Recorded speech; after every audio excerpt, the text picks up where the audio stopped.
Hello, everyone. Welcome to Catchy English. This is the place where you can learn English by listening and practicing every day. Each day, we share simple lessons and helpful tips to help you speak English better and with confidence. So get ready to listen, learn, and speak English naturally. In today's episode, you'll improve not only your English listening skills, but also your ability to catch fast, real-life conversations. We're diving into a very practical and important topic: how to understand fast native English speakers. If you've ever watched a movie or a YouTube video, or even talked to a native speaker and felt like their words just fly by too quickly, don't worry. You're not alone. Fast English can feel overwhelming, but the good news is, with the right techniques and daily practice, you can train your ears and your brain to understand native-level English smoothly and naturally. We'll go through real-life examples, practical tips, and simple daily exercises that will help you catch natural English, understand sentence rhythm, and recognize connected speech that native speakers use all the time. By the end of this video, you'll know how to break the speed barrier in English listening and feel more confident when talking to fast speakers. Before we jump into the lesson, don't forget to subscribe to the channel and hit the bell icon if you want more helpful English learning episodes like this. So, grab a notebook and something to write with, and let's get started. Understanding fast native English speakers can feel like trying to catch a speeding train. You hear sounds, but they blur together. Words are skipped. Sentences run into each other. And by the time you think you've understood something, the conversation has already moved on. This is something almost every English learner faces, especially when they step out of textbooks and into real-life English. But here's the truth. Fast English isn't impossible to understand. It's just different from what you've learned in traditional classes. Native speakers speak with a rhythm. They use contractions. They link words. They skip sounds that seem unnecessary to them. And they speak with emotion, speed, and tone. What you need is not just vocabulary and grammar. What you need is exposure, awareness, and practice. And that's exactly what we'll work on in this lesson. Let's first understand why native speakers sound so fast. It's not because they're trying to be difficult, it's simply the way natural language works. When people are fluent and comfortable in fast English, words get connected. For example, instead of saying, "What are you doing?" a native speaker may say, "What you doing?" Instead of "I am going to," you'll hear "I'm going to." These shortcuts make conversations flow faster and smoother. That's why, even though you may know the words when you hear them squished together, your brain doesn't recognize them quickly. Native speakers also use stress and intonation differently. They emphasize some words while swallowing others. For example, in the sentence, "I didn't say he stole the money." Depending on which word is stressed, the meaning changes completely. So, understanding fast English is not only about hearing all the words, it's about catching rhythm, stress, and patterns. Now, let's talk about connected speech. This is one of the most important reasons why fast English sounds hard to understand. Connected speech means that when people speak quickly, they join words together in ways that sound different from when you read them. For example, do you want to eat becomes do you want to eat?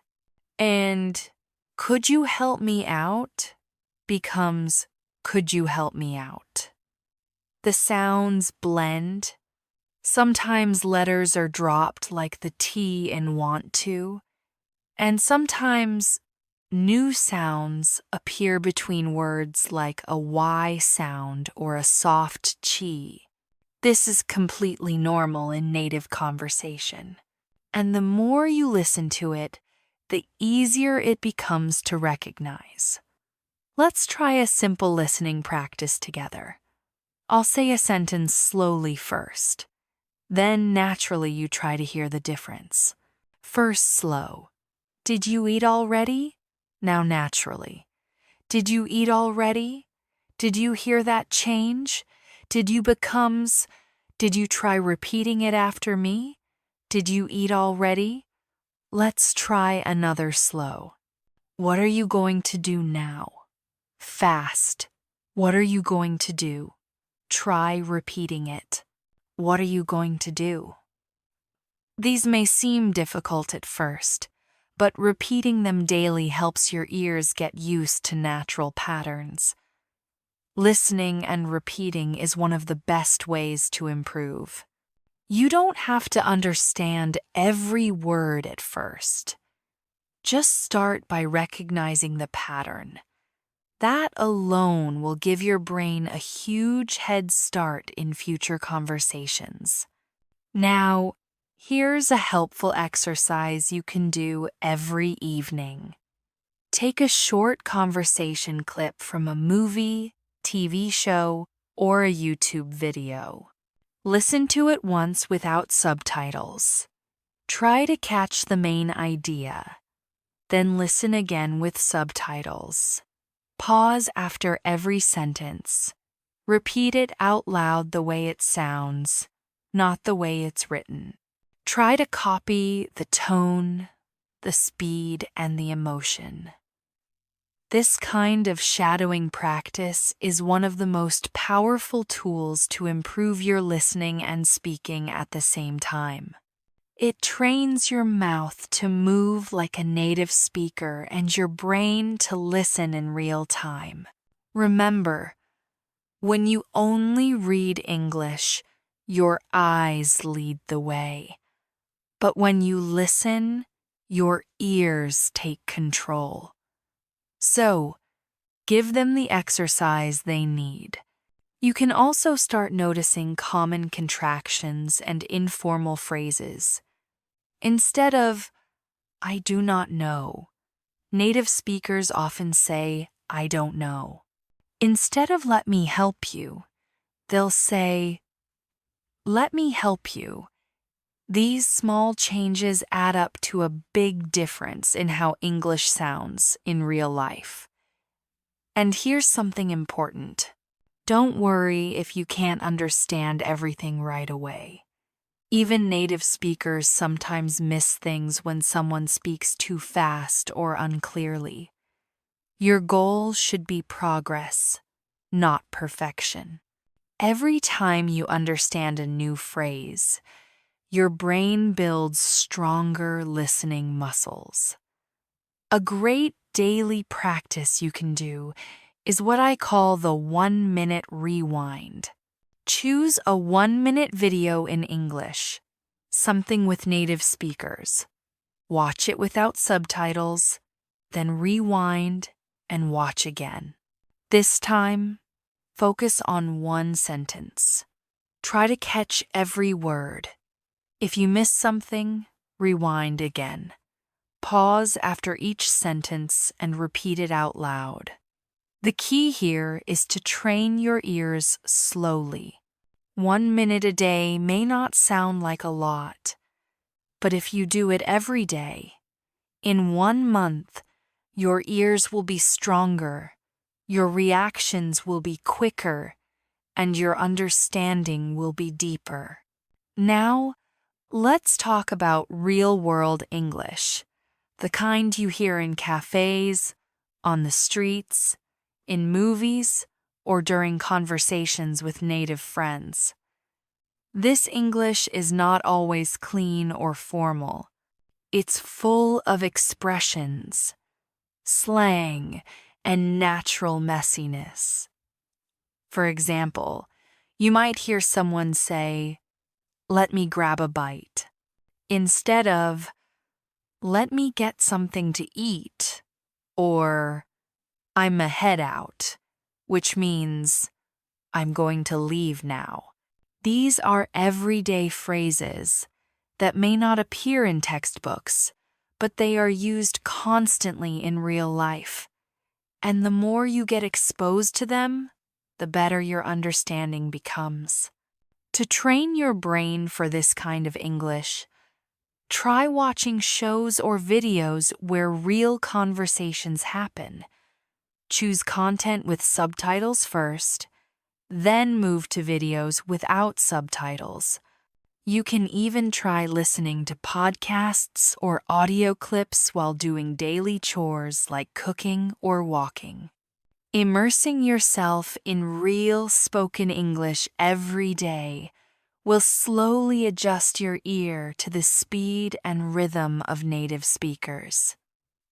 One very effective method to improve listening is called dictation practice. Here's how it works. You play a short audio clip, just 1 or 2 sentences. You listen carefully and try to write down exactly what you hear. Even if you miss some words, don't worry. Just try your best. Then play it again and fill in the missing parts.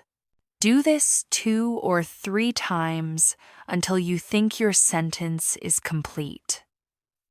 Finally, compare it with the transcript or subtitles. This simple exercise helps you notice which words are difficult to catch and why.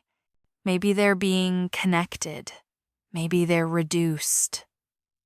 Or maybe you just haven't heard them enough times before.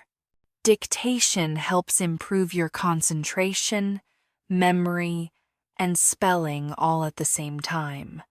It's especially useful for catching those little words like to, of a, and an that often disappear in fast speech.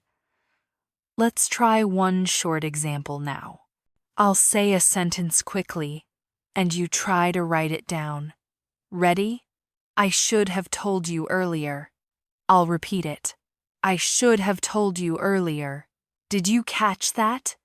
Most native speakers won't say, I should have told you earlier. They'll say, should have. One small blended word. Go ahead and repeat it. I should have told you earlier. That's how real English sounds.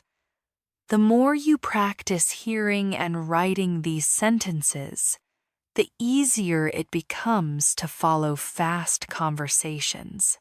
Now, let's talk about chunking. A very powerful way to improve understanding in natural speech. People don't speak word by word. They speak in chunks or groups of words. For example, instead of hearing, how are you, as 3 separate words, your brain should hear it as one sound. Who are you?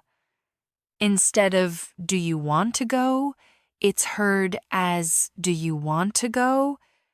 These chunks come from common patterns and repeated phrases. When your brain begins to recognize these as full units, you won't have to translate word by word anymore. This means your brain will work faster and more efficiently. So, how do you train for chunking? Simple. by listening to the same phrases over and over in context. Watch interviews, dialogues, or shows where the same structures appear. Repeat them out loud. Make them part of your daily language. Soon, you'll start recognizing the chunks automatically, even in fast speech. Another practice method that helps a lot is what I like to call the listen and imagine method. This helps you follow fast English using mental pictures. For example, if you hear someone say, "We grabbed some coffee and headed downtown," you don't need to think about every single word. Instead, picture it. Imagine two friends getting coffee and walking into the city. This kind of mental visualization connects language with real experience. It improves understanding without needing to slow things down. You stop translating and start experiencing English. That's how native speakers understand each other, not by analyzing every word, but by processing ideas quickly. Practice this by listening to short dialogues and trying to imagine the scene like a movie in your mind. It makes the language come alive. Now, let's do a little imagination practice. Close your eyes and listen carefully. Imagine this scene. She ran out of the house, jumped into the car, and drove off without saying a word. Did you see it in your mind? That's the goal. You didn't need to understand every syllable. You followed the meaning because you connected it to a picture. This helps even more. When native speakers speak quickly, instead of catching individual words, your mind catches the whole meaning. That's a powerful skill, and you can build it with just 5 minutes a day of this kind of practice. At this point, it's also important to talk about patience and mindset. Understanding fast English is not something that happens overnight. It takes time, and it's okay if you don't understand everything right away. The key is not to give up. Every time you hear native English, even if you miss words, you are training your ears. You are making progress. And progress, even if it's slow, is real. Think of listening like exercise. The more you do it, the stronger you become. It's not about catching every word. It's about catching more words today than you did yesterday. Celebrate those small wins, and you'll feel motivated to keep going. Here's one more practice you can try. It's called repeat after pause. Find a short video or audio clip just a minute long. Play one sentence, then pause. Try to repeat exactly what you heard, then play the next sentence. Repeat again. This shadowing technique helps train your pronunciation, rhythm, and listening all at once. The more you practice, the more fluent your speech becomes, and the better your ears get at catching fast English. Even 5 minutes a day with this method can make a huge difference over time. As we continue, I want to share one very helpful habit that many fluent English learners use. It's called active listening. Active listening means you don't just hear the words, you try to understand what's behind them. You pay attention to the tone, the emotion, and the speed.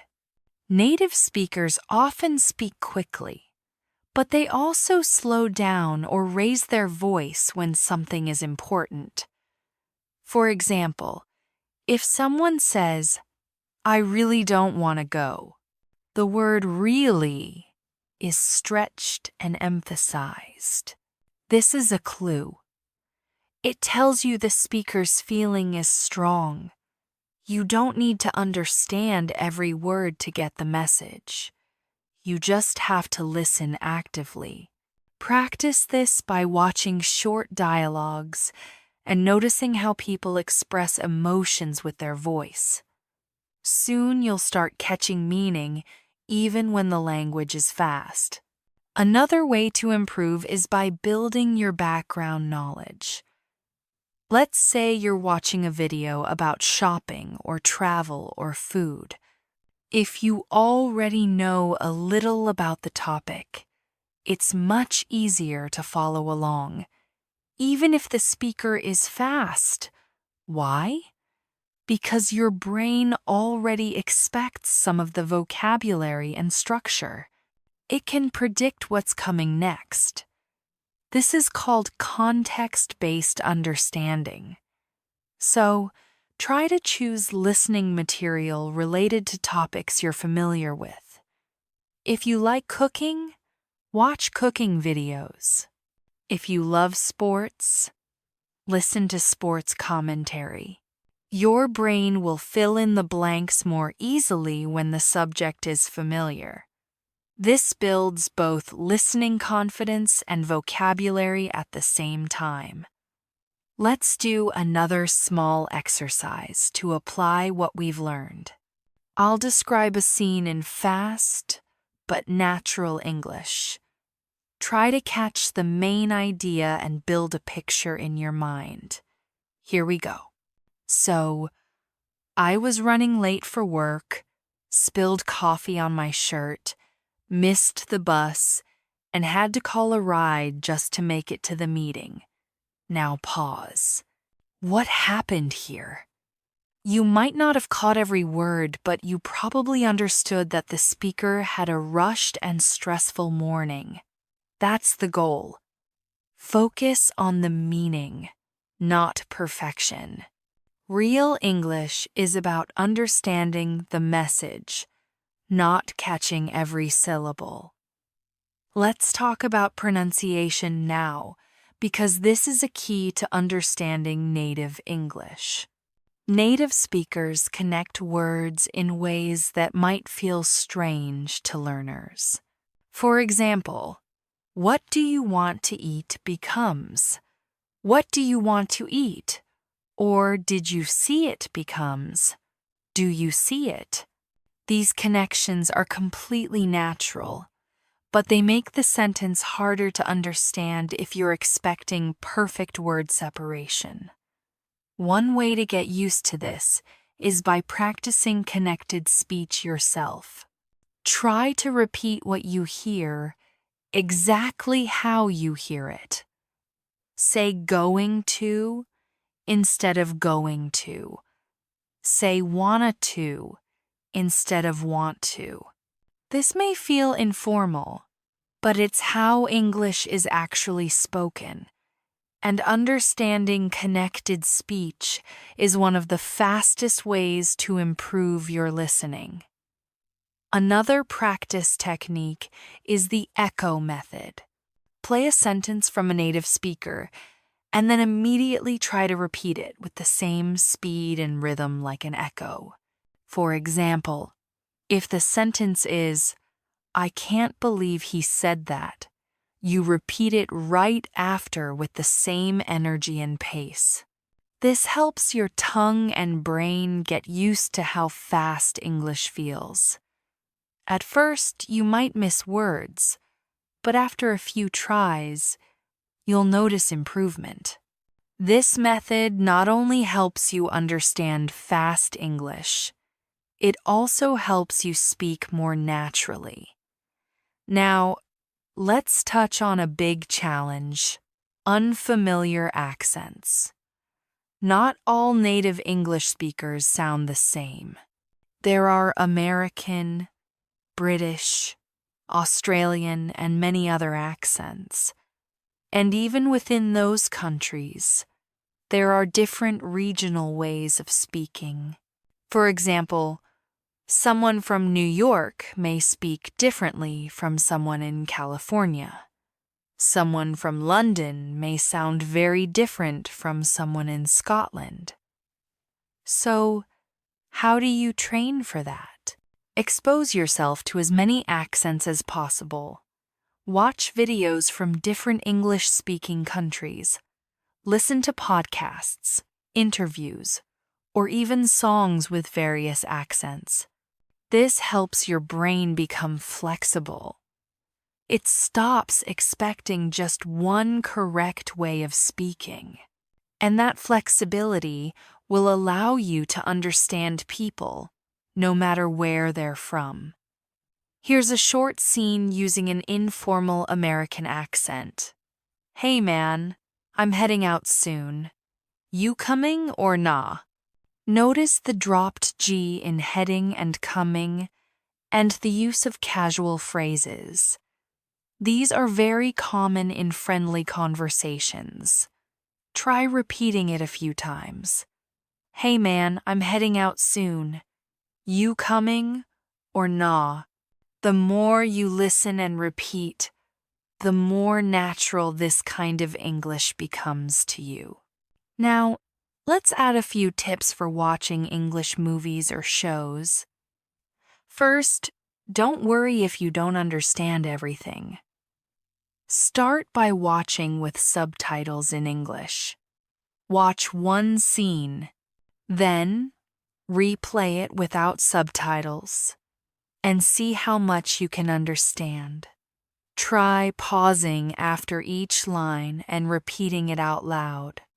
You can even write down useful phrases.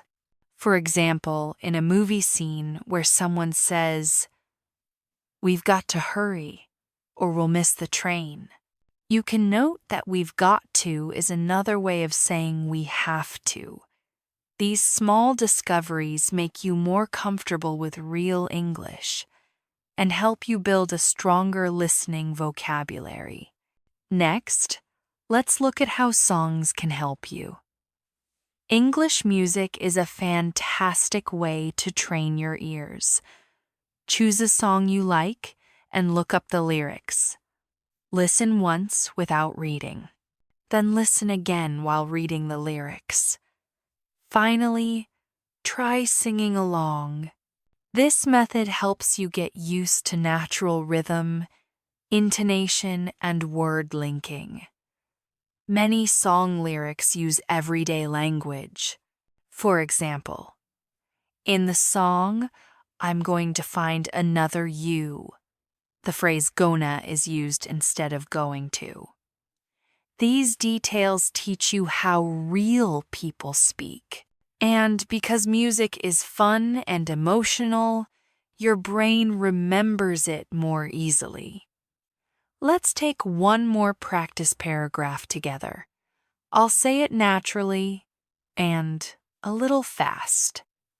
Try to follow along. "We were supposed to meet at 7, but I got stuck in traffic and then couldn't find parking, so I ended up getting there almost an hour late." That was a fast, real-life situation. Try to repeat it after me. "We were supposed to meet at 7, but I got stuck in traffic and then couldn't find parking, so I ended up getting there almost an hour late." If that feels too long, break it into small parts. The more you repeat, the easier it becomes. And finally, remember that improving your listening is not just about listening more. It's about listening better. Be intentional. Choose content that challenges you a little, but not too much. Set daily or weekly goals. Maybe you listen to one podcast episode each day, or maybe you do 3 dictation exercises each week. Whatever you choose, keep it consistent. Improvement doesn't come from big steps once in a while. It comes from small, steady steps every day. Your ears will improve. Your understanding will get better. And one day you'll suddenly realize that you understand English without trying so hard. So, let's quickly review your path to understanding fast English speakers. You've learned about connected speech, reduced forms, chunking, shadowing, and active listening. You've done exercises using imagination, dictation, and repetition. You've practiced understanding through real conversations and gotten familiar with different accents. All of these are powerful tools that will continue to help you even after this video ends. The only thing you need to do is keep going. Make English part of your life, not just a subject. You study, but a language you live with. The more time you spend with it, the more natural it becomes, and soon you won't just understand fast native English. You'll enjoy it. So grab your notebook and go back to practice the exercises again. Make sure you repeat the phrases in chunks. Listen daily to short conversations and push yourself a little every day. With time, your ears will catch up, your brain will speed up, and your confidence will grow.